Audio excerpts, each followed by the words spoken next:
أعوذ بالله من الشيطان الرجيم. بسم الله الرحمن الرحيم. لا أقسم بيوم القيامة ولا أقسم بالنفس اللوامة أيحسب الإنسان أن لن نجمع عظامه بلى قادرين على أن نسوي بنانه بل يريد الإنسان ليفجر أمامه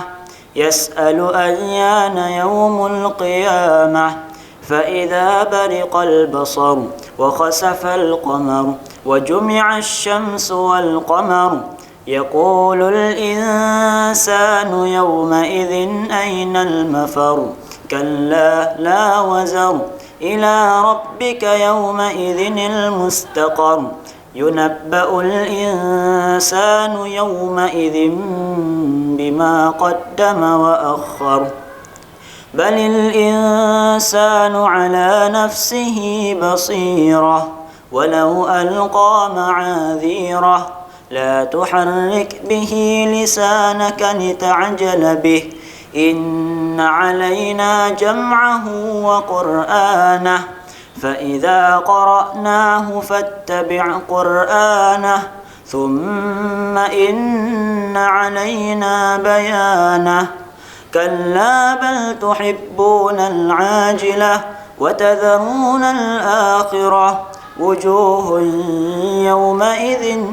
ناظرة إلى ربها ناظرة ووجوه يومئذ باسرة تظن أن يفعل بها فاقرة كلا إذا بلغت التراقي وقيل من راق وظن أنه الفراق والتفت الساق بالساق إلى ربك يومئذ المساق فلا صدق ولا صلى ولكن كذب وتولى ثم ذهب إلى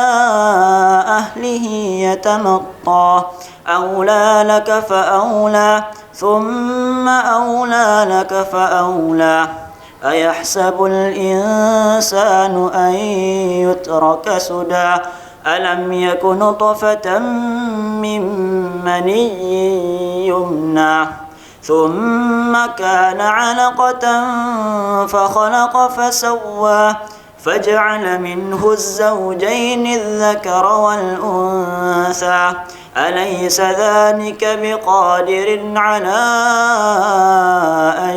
يحيي الموتى صدق الله العظيم.